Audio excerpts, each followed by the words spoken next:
I'm Joey, I'm Jason. and this is Metal Monster Review. Today we're going to discuss a sequel to a movie that we discussed earlier. We're going to 1935 here, and we're going to discuss probably, the first horror sequel, The Bride of Frankenstein.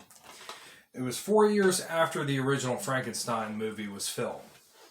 And this one picks up right where the first one left off. Jason, would you like to talk a little bit about Bride of Frankenstein? Yeah, like you said, picks up right where Frankenstein left off. And I'm just surprised that Dr. Frankenstein survived that throw from the windmill. Yes, yes. He survived being thrown from the windmill. And as I mentioned in the previous review, the townspeople were outside the windmill with torches, and it caught the whole damn thing on fire. And they're all gathered around here because they knew the monster was inside. And they figured, let it burn, let him burn. But somebody wants to find out for themselves and fall through some rubble. And there's like an underground well there. And we find out that the monster is still alive. And I love that revealing scene because you see a little bit more of the makeup effects, special effects done by Jack Pierce, and you can actually see more of the staples in the head of Boris Karloff, which I think is just a cool scene. That's cool, the little touches they put on there, because now the monster was in this fire, so you can see like some of the monster's hair's gone. Yeah, all the little burned. details and burn marks on it. And I love that. I think that is such a cool effect there. So now, the monster is still alive, and Dr. Frankenstein is taken back to his home to recover, and now they're planning for the actual wedding because, as I mentioned in our previous review, he was blowing that off. You know what I mean? He was putting that off because he was so determined about his work. But now, the wedding plans are going to be held up once again because we meet a new character here, Dr. Pretorius, played by Ernest Thesiger. And it turns out he was working on his own little creations himself. Yeah, that's cool when he reveals them to Henry, the stuff he made. I like that. The effects were pretty good they did for that, for them little tiny people and stuff. Oh, absolutely. So now Dr. Pretorius says, hey, look, I want to work with you. I'll show you what I got going on here. Let's put our heads together and let's create another monster together. And pretty much a wife for the Frankenstein monster, pretty much a friend for him. And as I mentioned earlier with Jack Pierce's work, these characters were synonymous with Halloween. So in this movie, we get introduced to Elsa Lanchester playing the Bride of Frankenstein. And what an awesome job she did. And you actually see her in the opening scene of the movie, you know, playing Mary Shelley, who was the original author of Frankenstein. And it's a really cool character that she plays here, as both, you know what I mean? Discussing like, hey, there's more to my story here. Is where I left off with Frankenstein, and then just her character alone as the bride. I think this one, Bride of Frankenstein, to me, it has like a lot more action in it. Yeah, it does. It's like it's more fast paced and more actiony. Because I said, the monster, beginning of the movie, pretty much kills two people right off the bat. Yes, that is true. That is true. And the townspeople are hunting him down, and he ends up getting wounded in the woods. He ends up getting shot in the arm. And I believe after he got shot in the arm is when he started trotting through the woods there, and he comes to this cabin, and he stays with this blind man, which is one of my favorite scenes. Because when he's sitting there with the blind man, he doesn't know who this person is. He has no idea, obviously, that this is the monster that they've been talking about through town. And he ends up staying here with him. And he ends up teaching the monster to talk, which I just think is an awesome scene.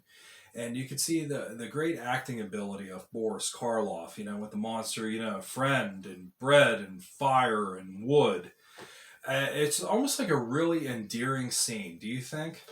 Yeah.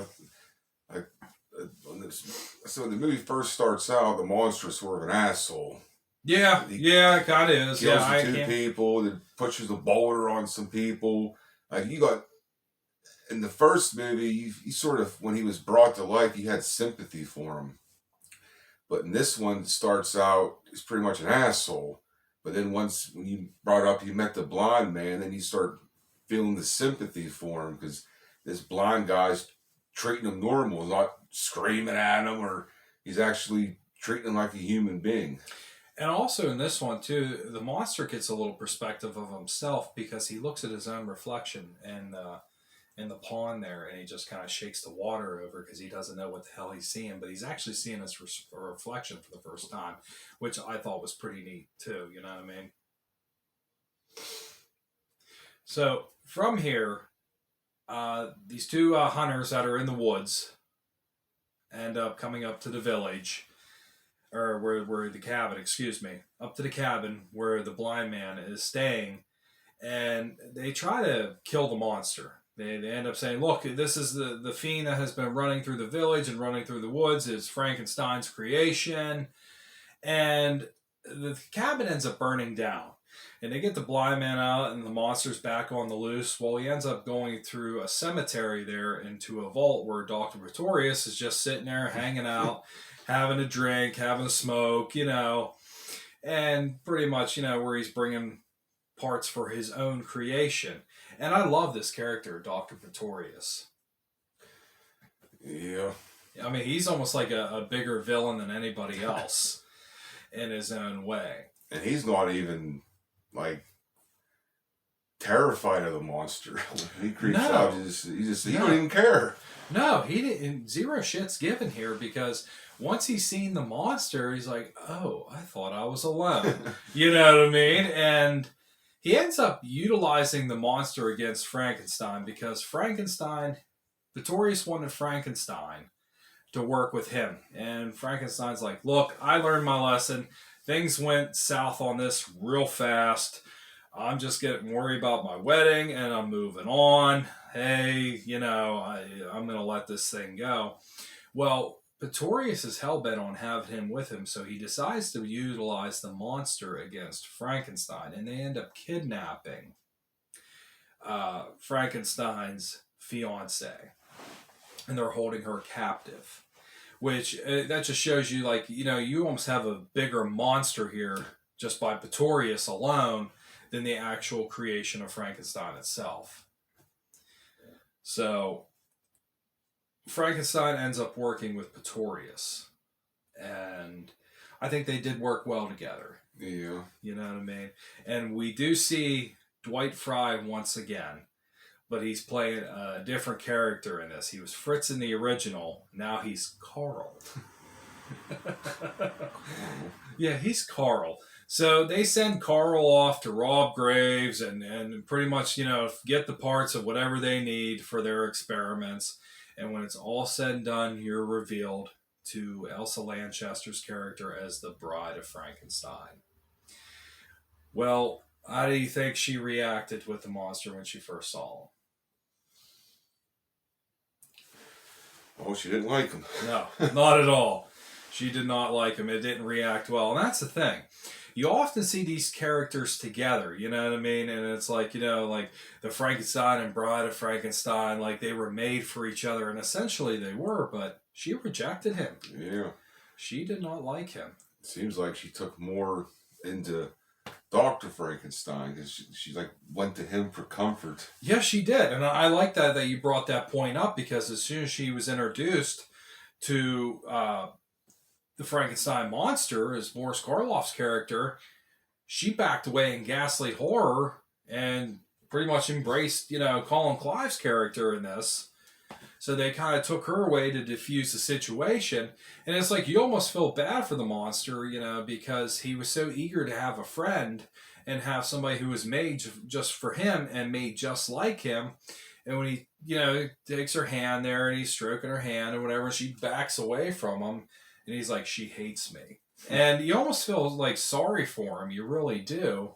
Because it almost seems like you have this character here is, he's just like this confused misfit that just doesn't know what in the hell to do with himself.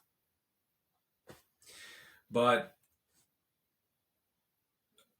basically what happens here from this, spoilers ahead, just throwing that out there, spoilers ahead, is that there's a self-destruct lever that's just there with no fucking safety mechanism, nothing, just right there out in plain sight.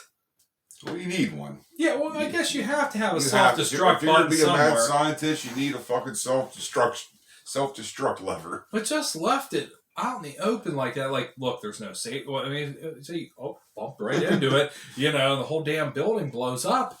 There's no safety lever, no nothing. There's nothing beside it, no other mechanism, and it's just right there. Just pull the lever down, the whole fucking place will explode. But, and that's the thing. And the monster ends up getting a hold of it. Frankenstein's monster gets a hold of it. And I love it when he says to, you know, Dr. Frankenstein and his fiance, you go, you live. And he looks at Pretorius and his creation, you stay because we belong dead. And I just love. Yeah, that's part of my favorite part too. I movie. just love that line.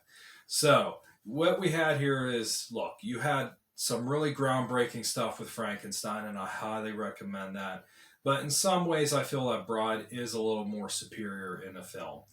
They're both great, and I highly recommend them. And being said, look, Frankenstein just hit its 90th anniversary. If you've never seen it, sit down, give it a watch. And obviously, if you've never seen Bride of Frankenstein, hey, get the conclusion of this whole story here because it does bring a lot of closure to it. Yeah, if you can sit and watch Frankenstein, you enjoy it, then you'll definitely enjoy Bride. Yes, Like without I a said, doubt. I think Bride's more action paced, and it's just cool seeing the monster get more evolved with talking now and wanting a mate, to have a friend to be with. It's just a cool movie. Without a doubt. If you like what you heard today, feel free to subscribe. I'm Joey. I'm Jason. And this is Metal Monster Review.